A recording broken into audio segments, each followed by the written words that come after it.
Hello everyone, we are back. This is video number 2 of our 4-part video series where we are sharing our favorite tips and tricks as well as answers to the most commonly asked questions.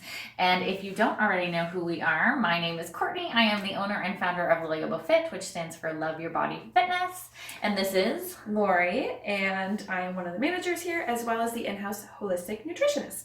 And today's topic is one that again gets talked about a lot in what we do and also in our Facebook group, which is food. We're going to be talking about food and more importantly, how to heal your relationship with with food. So we're going to give our 5 kind of tips, tricks, advice, and strategies that you can use right now in your life to start to feel better and not have food be such a guilty, shameful, punishment, confusing thing. Which is a really good segue for our first point. So something that I like to say, and when I kind of stumbled upon this point in an article that I read, I was like, oh my gosh, that is amazing. The point is, food has no inherent morality, meaning that the food doesn't grow or isn't made thinking, I'm a bad carrot, or, you know, the cake isn't saying I'm bad or good. It just is what it is. It's food. So the approach here is to think of food as being fuel, something that fuels our body so that we can live our life to our fullest and it's just something that we need. There's no inherent good or bad, so no morality tied in with it. It just is what it is. And the other word that I feel like is a big trigger is calorie. And when you boil it down, all it means is a unit of energy, plain and simple. And this means letting go of a lot of those labels like good food, bad food, clean eating, unhealthy eating, cheat days. Like, no, you just eat. And we'll talk about how to figure out what works for your body. But as soon as you create those good, bad, evil, I should eat, I shouldn't eat, it's a psychological fact that it sets you up for failure. It sets you up for feeling shameful, and it lends itself to that absolutism approach. So all or nothing, meaning, you're eating, I have a clean eating day or I have a shitty eating day. No, give yourself permission to let go and just look at food as something you need to love your body. Exactly. Which segues into point number 2. This is a strong belief that we have, not only in regards to eating, but also in health and fitness in general, but there is no one-size-fits-all approach. I always say if someone is coming to you and promising that they have all the answers, that they have a plan or a type of eating or a diet that works for everybody, run. Run as fast as you can because there's just no such thing. All of our bodies are different. We all have lived experiences. We all have different conditions, different preferences, different tolerances. And you need to take the time to listen to your body, which we'll talk about more in a second, to figure out what works for you. And this goes hand in hand. There's so many different diets out there, whether it's, and things that tout like amazing results, like keto or intermittent fasting or numerical or ordered eating or, paleo, vegetarian, vegan. There's so many different ways of eating, and they might be great for you, but they might also be the worst thing possible that you could do for your body. So don't take a cookie cutter approach. Don't just take a diet off the shelf. Work with a professional.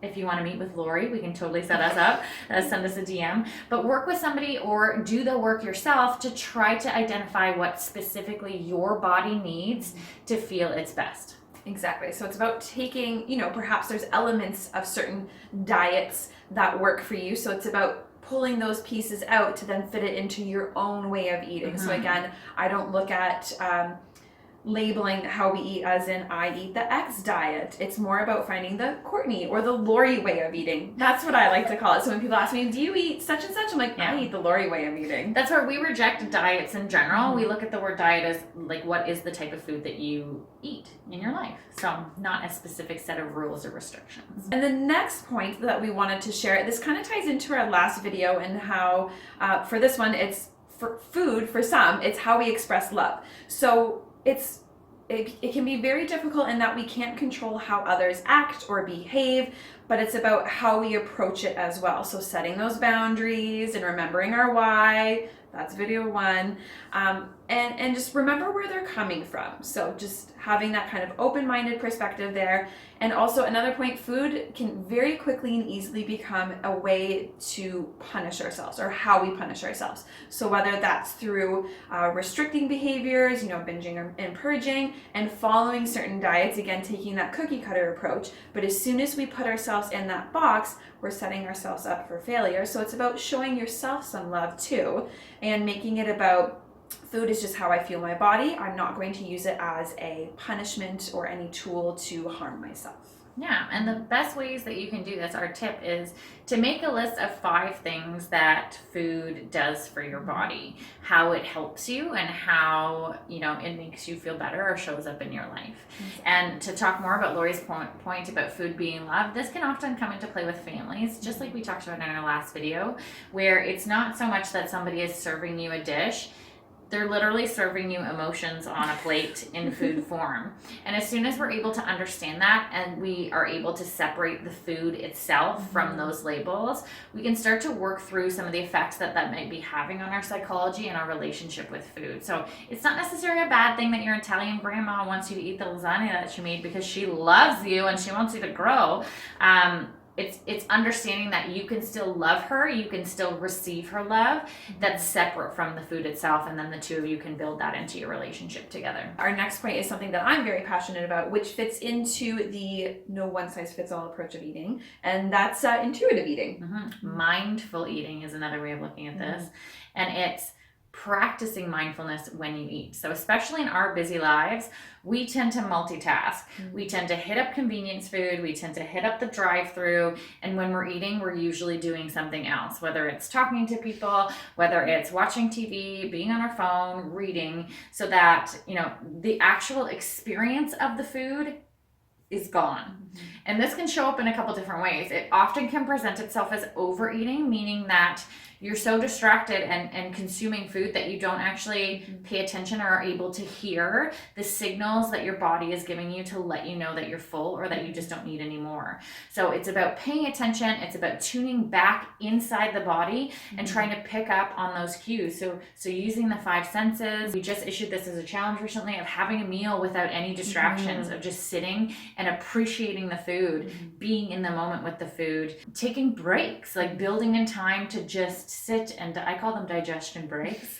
Yeah, where you literally just sit and digest the food, especially before going back to have seconds, like listen to your body and asking those really key questions, especially after work. I'm going to call it a bunch of people that this comes up all the time, is late eating or snacking. Ask yourself before, try to identify what your body really needs. Are you eating out of boredom? Are you eating because you're thirsty? Or are you truly eating because you're hungry? And if the answer to the question is yes, I'm truly eating because I'm hungry, then go enjoy the food. But if your body is really craving something else, then go give the body what it needs in non-food form. And I'll share a little tip from me. Sometimes I have learned that food is my way to relax. So, I've had a really long day, kind of stressful, so I want to find something instant in that moment, so that instant gratification to just kind of bring joy into this moment, because maybe my day was a little hectic and stressful. So ask yourself that question too. So it's going back to your why. What is this really about? What do I really need right now in this moment? And the last one, give yourself permission to enjoy food. I know that sounds very simple, but life is too short. Yes, and but there's it can some be pretty complicated. freaking yummy foods out there. So enjoy it. Yes. Again, remembering that there's no good or bad food. Food is just fuel for us.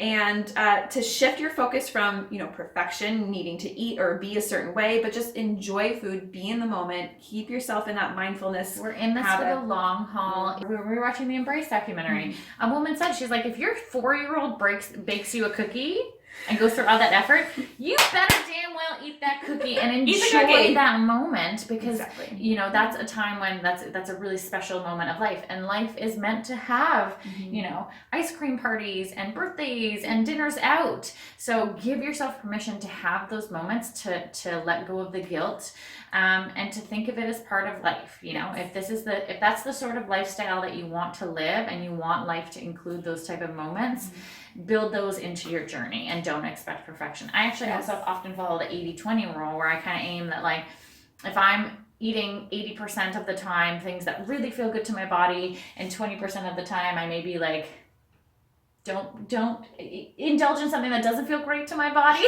then that's okay.